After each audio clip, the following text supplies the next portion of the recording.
Bonjour à tous. Saviez-vous que nous pouvions réécrire notre destinée? En fait, mieux, nous écrivons notre destinée à chaque instant de notre vie, à chaque choix, même insignifiant, que nous faisons au quotidien. Je vois souvent de la peur, en consultation voyance par exemple. Les gens ont peur que je leur annonce une mauvaise nouvelle, que je leur annonce des choses fatalistes. Pas forcément de mauvaises nouvelles en soi, mais que je leur dise que leur situation est définitive, qu'elle est terminée, qu'ils seront malheureux toute leur vie. Les gens ont peur de ça. Et ce que je leur explique, c'est que finalement, tout ne dépend que de leur choix à faire à l'instant T ou des choix qu'ils seront amenés à faire. En gros, que oui, la destinée est écrite à l'instant T avec les choix qui ont déjà été faits ou qui ont déjà été décidés, même s'ils n'ont pas été encore mis en pratique. Malgré ça, en prenant d'autres décisions, vous influencez clairement votre destinée. Vous réécrivez votre destinée. Donc, en tirage voyance par exemple, j'explique que oui, avec les choix qui ont été faits ou que vous avez décidé de faire, voilà ce qui se passe, clairement. Voilà où vous allez aller. Voilà ce qui va se passer. Voilà les enjeux. Voilà les blocages. Par contre, si vous décidez telle autre chose, voilà ce qui peut se passer. Vous avez toutes les cartes entre vos mains, à vous de faire votre chemin. Si vous voulez vraiment emprunter le premier qui est plus difficile, vous prenez le premier qui est plus difficile. Si vous voulez prendre une autre décision et influencer sur votre destin, il n'y a pas de souci non plus. C'est juste en connaissance de cause, et vous écrivez, vous êtes responsable de votre chemin. Personne n'a le droit de vous imposer quoi que ce soit. Moi, la première, je le répète, je ne dis jamais vous devez faire ça, vous devez quitter votre boulot, vous devez faire ça. Non. Voilà ce qui arrive avec vos choix, voilà ce qui pourrait arriver avec tel choix. Vous prenez vos responsabilités. Et bien aujourd'hui, votre responsabilité, ça va être d'écrire votre destinée. Une question qui revient souvent en consultation ainsi, c'est est-ce que je vais être heureux un jour? Question à laquelle je réponds, est-ce que vous avez décidé d'être heureux un jour? Ben oui, et ben ok, allez-y, tout simplement. Alors oui, c'est pas simple comme ça de réécrire sa destinée, et pourtant, je vais vous donner des petits exercices qui vont vous permettre clairement de modifier vos choix pour l'avenir. Donc, tout simplement, la première chose, c'est de prendre vos responsabilités et de prendre vos propres décisions. Ça paraît simple et pourtant, dans pas mal de cas, on est poussé à prendre des décisions contre notre volonté. J'ai diffusé une petite vidéo sur ma page Facebook Pro il y a quelques temps dans ce sens. C'était une expérience qui montrait que nos choix, donc là ils avaient fait une petite statistique, c'était 30%, que 30% des choix des personnes qui vivaient cette expérience étaient influencés par l'effet de masse, par le collectif. Donc dites-vous qu'en gros, une décision sur 3 est influencée par les choix des autres. Ce n'était pas votre décision. Mais par un moment d'égarement ou par fatigue, parce que c'est fatigant d'être à contre-courant souvent, ou de maintenir sa position, ou un moment de doute, ou ok, on prend la décision du collectif. Donc finalement, prendre ses propres décisions, c'est pas si simple que ça. D'autant plus que, comme vous avez pu le voir dans la vidéo de la semaine dernière, nos choix sont aussi dictés par les croyances qui nous ont élevés. Les croyances de nos parents, les croyances de la société, les croyances de l'école, des comportements en ont découlé qui ont fait qu'à l'heure actuelle nous sommes qui nous sommes. Avec souvent beaucoup de masques et beaucoup de croyances, de comportements qui ne sont plus justes, qui ne sont plus d'actualité pour nous à l'instant T. Donc finalement, nos choix ne sont pas vraiment nos choix parce qu'ils sont dictés par des croyances qui ne nous appartiennent pas, qui ne nous appartiennent plus et qui ne sont clairement plus justes pour nous. Ou alors, nous prenons des décisions pour les autres, clairement décidées par les autres, parce que nous sommes temporairement dans un statut de victime, ou que nous sommes, selon nos proches, incapables de prendre des décisions, ils nous victimisent, ils prennent la place de sauveurs bourreaux, et vont décider à notre place. Ou vont nous rappeler certaines croyances en disant mais non, tu devrais pas faire ça, tu dois penser aux autres avant toi, etc. On prend les décisions pour les autres, on s'oublie et forcément ce n'est plus notre décision. Vous vous rendez compte qu'en fait c'est beaucoup plus difficile que ça en a l'air de prendre ses propres décisions. Et pourtant ce sont toutes les décisions que vous prenez, alors que ce soit les vôtres ou pas les vôtres, mais ce sont vos décisions qui vont influencer votre destin. Donc à vous finalement de décider si vous voulez que ce soit vous qui ayez le contrôle sur votre destin, ou si vous voulez finalement que votre véhicule terrestre, que votre destinée soit écrite par quelqu'un d'autre, avec les croyances de quelqu'un d'autre, peut-être avec les meilleures intentions du monde, mais clairement cette personne n'est pas vous et ne sait pas ce que vous avez besoin pour vivre votre mission de vie. Rappelons que vous êtes des êtres spirituels incarnés dans un corps physique pour expérimenter des choses sur Terre. Donc le but c'est que chacun vive son expérience avec ses erreurs, avec son parcours, avec ses choix. Voilà, donc le premier exercice finalement, ça va être de travailler sur ça. À chaque décision que vous prendrez à l'heure actuelle, vous posez la question, est-ce que ça venait vraiment de moi, de mes valeurs, ou est-ce que ça a été dicté par une croyance qui n'avait plus besoin d'être, ou est-ce que c'est quelqu'un qui m'a fortement influencé? Si c'est quelqu'un qui vous a influencé, vous vous en rendez compte et vous prenez une décision. Soit vous maintenez quand même votre choix avec cette conscience de ok, j'ai été manipulée, j'ai été déviée de ce que je pensais, je l'accepte et je ferai mieux la prochaine fois, ou alors on revient en arrière et on change de décision. Vous avez le droit de le faire. Si c'est une croyance ou un comportement qui n'est plus d'actualité, eh bien je vous invite à consulter la vidéo de la semaine dernière qui s'intitulait Qu'est-ce qui a appelé à mourir en moi, et à faire les exercices qui étaient proposés. Tout simplement, si votre choix a été dicté par une croyance qui ne doit plus exister, on la fait mourir pour en faire une nouvelle. Et du coup, vos choix seront faits via cette nouvelle croyance et seront beaucoup plus justes. Donc je vous invite à visionner cette dernière vidéo. Donc voilà pour les choix. Sachant que chaque choix, même insignifiant, a une influence, un peu l'effet papillon. On retient les choix très très importants, les plus voilà, mais sachez que chacun des choix a de toute façon une influence sur le fait d'être là à tel endroit, à tel moment, etc. et de faire telle rencontre. Donc voilà, tout n'est pas anodin, le but c'est de ne pas virer parano non plus, c'est pas le cas, mais de se dire voilà, avec les choix les plus importants, les plus déterminants, bah, finalement est-ce que ça vient de moi, est-ce que j'ai les rênes de ma vie? C'est la question à se poser. Est-ce que c'est moi qui suis au volant de mon avion ou de ma voiture? Ou est-ce que je laisse quelqu'un conduire à ma place et ça me fait un peu flipper? Donc, libre à vous de reprendre les rênes de votre vie, de reprendre le contrôle et de faire vos propres décisions. Pour réécrire, toujours dans cette optique, votre destinée. Une fois que vous avez intégré ce principe, on va parler d'intention, de poser ses intentions. Donc en gros, d'attirer à vous ce qui vous convient et ce que vous voulez. On va prendre des exemples précis. On va prendre l'exemple du travail. Vous êtes en période de recherche de boulot ou alors vous sentez que le boulot se termine et que vous avez besoin d'autre chose et donc vous cherchez un nouveau travail. Le réflexe qu'on a, c'est d'aller par exemple sur internet, sur le site de Pôle emploi et de regarder les offres de travail qui se présentent, de voir un petit peu ce qui pourrait nous correspondre, on postule et on voit ce qui se passe. Finalement, on subit un petit peu ce qui se passe. On subit les offres qui sont dictées, on n'est pas acteur vraiment de notre recherche d'emploi. Moi, je vous propose de faire l'inverse. Vous prenez une feuille et vous allez noter votre journée de travail idéale. Ne posez pas de mots de métier, de nom, de quoi que ce soit dans cette petite histoire. Je vais vous raconter une petite histoire justement pour vous montrer un exemple. Je vais commencer à raconter ma journée idéale et je vais dire que j'ai envie de me lever pas trop tôt le matin et d'avoir une journée avec des horaires de bureau. C'est-à-dire commencer, à 8h par exemple, finir à 17h. Ça sous-entend que je veux me garder du temps pour moi le soir et que je refuse de travailler en soirée ou de nuit parce que j'ai envie de faire passer mon couple en priorité, mon épanouissement personnel en priorité. Donc j'ai envie clairement que ce travail soit en horaire de bureau. Et je ne veux pas travailler le week-end. En fait, le week-end, je me vois en train de m'amuser, de faire des activités perso et je ne me vois pas au travail. Ensuite, je me vois dans un bureau. J'ai pas envie de me déplacer. J'ai envie que mon bureau soit fixe. J'ai envie de ce petit ancrage. J'ai envie d'avoir quelques collègues, pourquoi pas. Je suis pas fermée, mais d'être vraiment autonome dans mon travail. Fixer peut-être mes horaires, fixer ma clientèle, fixer mes objectifs. J'ai envie d'être autonome. Et puis j'ai envie de rencontrer du monde.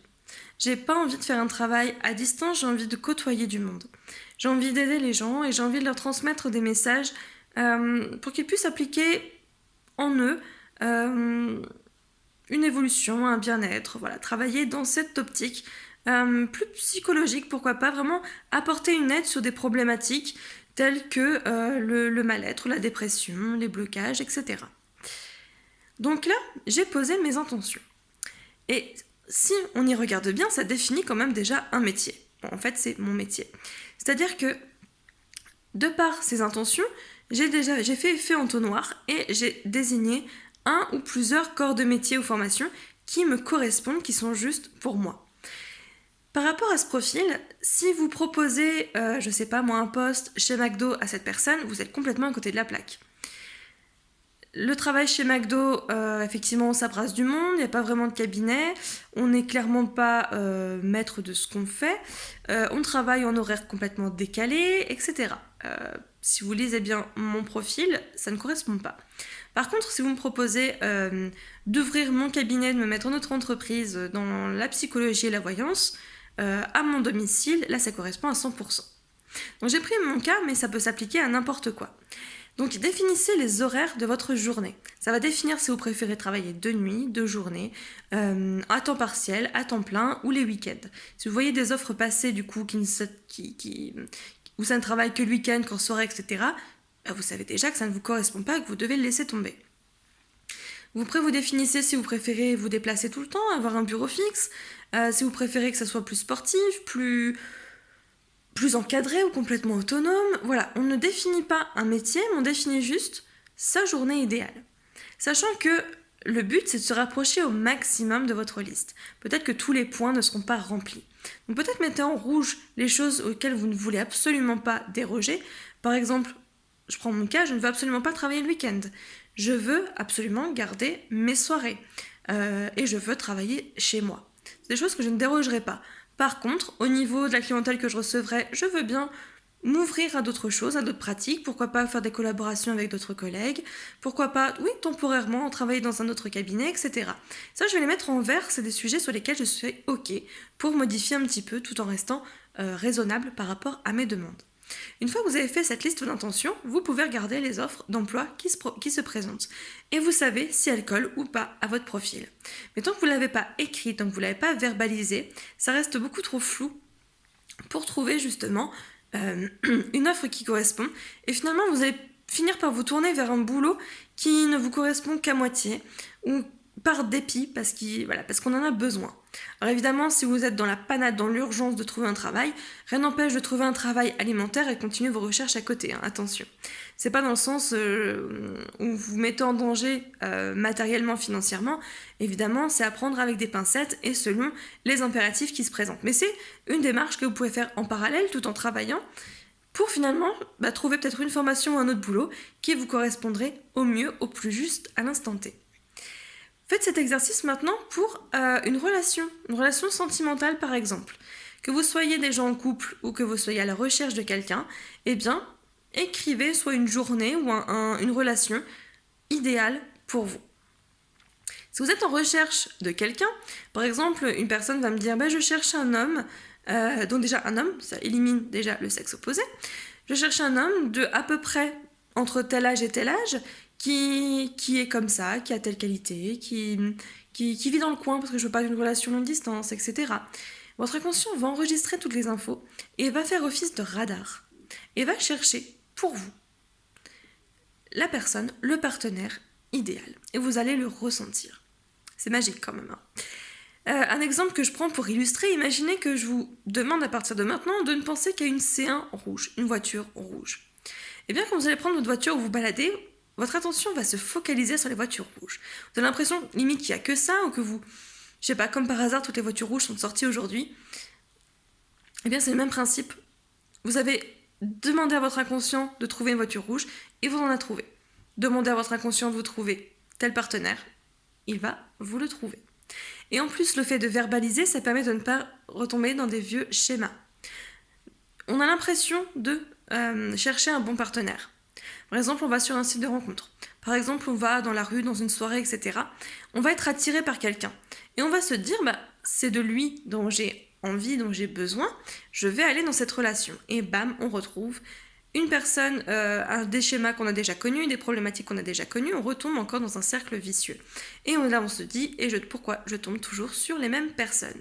Tout simplement parce que votre inconscient, vous les avez gardé les mêmes programmations. Vous avez gardé la même adresse dans votre GPS.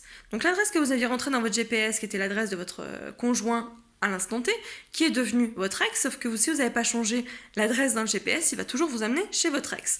Et voilà, c'est un petit peu la même chose.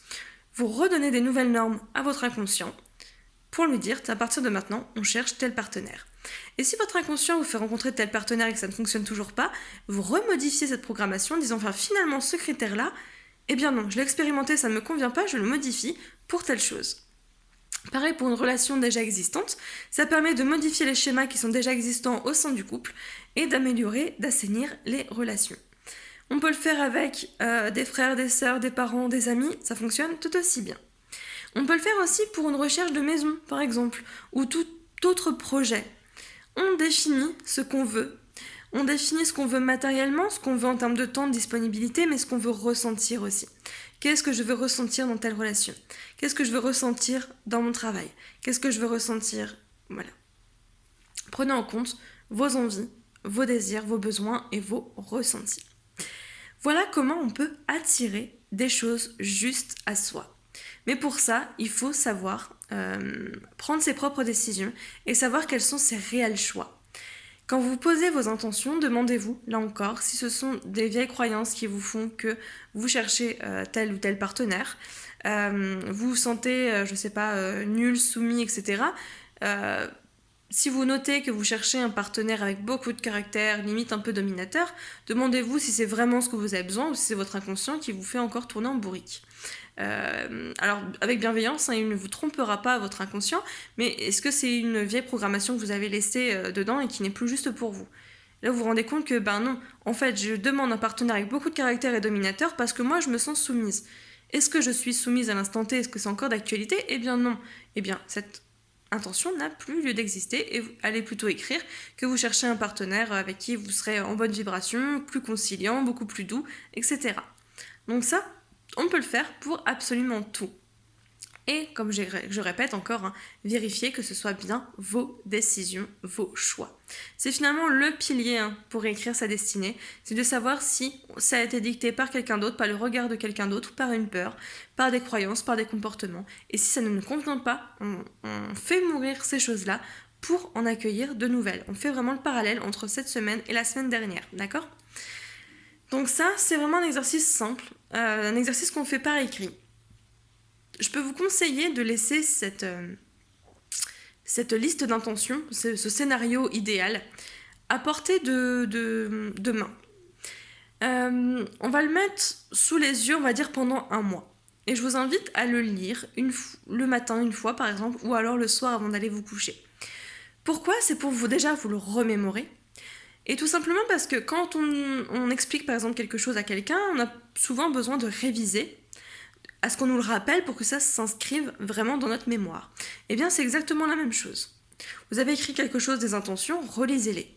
Ça va vous permettre de l'inscrire dans votre inconscient et plus vous allez lui répéter, plus il va se dire « Ok, c'est vraiment ce qu'elle veut, c'est vraiment ça la nouvelle norme, je m'attelle à mon travail. » Si on lui dit une fois et que vous avez répété 10 millions de fois avant que vous étiez nul, si vous lui avez dit une fois que vous aviez de l'estime, ça va passer à la trappe par rapport aux 10 millions de fois que vous lui avez répété. Donc là, on va faire un peu l'effet inverse, c'est qu'on va lui répéter tous les jours les nouvelles normes pour être sûr déjà de ce qu'on lui demande et pour être sûr que c'est toujours d'actualité. Parce que peut-être qu'entre deux, vous allez changer 2-3 normes, 2-3 croyances. Et vous avez le droit, le changement est nécessaire. Donc vous activez ça. C'est un principe aussi d'activation. C'est que plus on va penser, plus on va dire quelque chose, comme l'effet d'un mantra, plus on va lui donner de l'énergie. Quand on parle de mantra, par exemple, vous répétez tous les jours une phrase, etc., vous allez activer cette phrase. Vous allez le sentir en vous et ça va être la nouvelle norme à suivre. Et bien c'était un petit peu pareil à l'époque des pharaons par exemple. On se demandait pourquoi il y avait le nom des dieux qui était écrit un petit peu partout en Égypte. Et bien tout simplement parce que quand on répète un nom souvent, quand on pense à une entité, etc., eh bien on lui redonne vie, on lui donne beaucoup de puissance. Ça se retrouve aussi par exemple dans certaines prières. Alors je ne suis pas dans la religion, mais c'est vrai que parfois en exorcisme, en dégagement, je peux utiliser un autre père. Pourquoi j'utilise ça? Non pas par croyance, par culte du christianisme, etc. Tout simplement parce que c'est une prière qui a été répétée des millions et des millions et des millions de fois, dans une intention bien précise. Et du coup, si moi, je répète aussi, en y croyant quand même sincèrement, si je répète du coup cette prière, je sais qu'elle va avoir déjà un impact énorme. C'est pour ça qu'on utilise des textes sacrés, des vieux textes ou des prières qui sont déjà utilisées, tout simplement parce qu'elles ont déjà été chargées énergétiquement. Voilà le fonctionnement en fait on donne vie à quelque chose. D'ailleurs en parallèle, je vous invite à regarder le film d'animation Coco, c'est un petit peu dans le même sens. C'est un petit garçon du coup qui vit au Mexique et ça se passe le jour de la fête des morts. Et à la fête des morts, on invite les gens à faire des petits hôtels avec leurs défunts, avec une photo, et puis on fait la fête, etc. Les défunts à qui on ne fait pas de fête, qui n'ont pas de photo, se désintègrent énergétiquement et finissent par ne plus exister. Eh bien c'est la même chose, si vous écrivez vos intentions, que vous la mettez dans un tiroir, si vous ne la répétez pas, si vous ne lui donnez pas vie, eh bien ça va finir par s'effacer. Et d'autres choses vont être remplacées. Donc c'est dommage, sachant que c'était quand même l'objectif à atteindre. Si vous voulez être dans le côté un petit peu plus ritualisé, je peux vous proposer de mettre cette liste d'intentions, on va dire, finalisée, sous un verre, ou sous un plateau de verre, ou dans un bocal en verre. Le verre va avoir un effet amplificateur et va pouvoir vous aider à donner vie, à donner beaucoup plus de puissance à vos intentions. Donc moi, ce que je fais quand je fais des petits rituels comme ça, ou quand je crée des choses, je crée les choses sur papier que j'enferme dans un bocal en verre, que je peux toujours regarder à portée de mes yeux, sur mon bureau ou dans mon cabinet, etc. Ou dans une entrée, pour lui donner vie, pour l'activer en permanence. C'est valable aussi pour des talismans, des choses comme ça, des mantras runiques, que j'ai par exemple dans mon cabinet pour des choses de protection, d'abondance, de peu importe. Je les mets à vue de nez, plus je les regarde, plus je les active. Et une fois que je pense que le travail est terminé, ou je ne veux plus alimenter ce mantra ou ces intentions, si j'ai envie de changer de modèle de partenaire, si j'ai envie de changer de boulot, etc., je peux détruire ce papier et donner vie du coup à un autre papier. Donc, toujours comme dans la vidéo précédente, je fais mourir quelque chose pour accueillir quelque chose de nouveau. Si vous avez besoin d'un coup de main pour réécrire votre destinée, on le fait aussi en quantique. Cette histoire de programmation, etc., c'est assez subtil. Et par moments, on peut, sans faire attention, programmer aussi de nouvelles choses qui ne sont pas trop d'actualité non plus. Donc, en soins quantiques, on fait ce genre de choses. On voit ce qu'il en est, d'où vous venez, où vous allez, où vous êtes actuellement, quel contrôle de votre vie, où en est votre âme, votre mission de vie, etc. Et on voit comment réécrire les choses ensemble avec ce que vous êtes prêt à faire. Je répète, même là en soins quantiques ou avec un autre praticien, on ne vous forcera pas, enfin on ne doit pas, en tout cas moi je le fais pas, mais attention à d'autres personnes qui auraient de mauvaises intentions, on ne doit pas vous forcer à prendre des décisions. Vous avez tel blocage, vous n'êtes pas prêt à travailler dessus, on vous laisse votre blocage. En quantique, parfois on voit des gros blocages, des gardiens, des choses comme ça. Si on me dit de laisser ce gardien, ce blocage, parce que c'est pour votre sécurité, évidemment que je vais le laisser. Ou alors, on en pose un implant pour que ça soit détruit à tel moment de votre vie ou dès que vous aurez fait tel travail, etc., quand vous serez prêt. En tout cas, voilà, c'est une question de timing. Et pour les blocages vraiment peut-être trop puissants ou trop ancrés, eh bien, pensez peut-être aux soins quantiques qui pourraient vous donner un coup de main. Voilà, j'espère que cette vidéo vous a plu. Si vous avez envie de faire des petits retours d'expérience, eh bien, avec grand plaisir. Et je vous retrouve la semaine prochaine pour un autre sujet. À très vite, prenez bien soin de vous.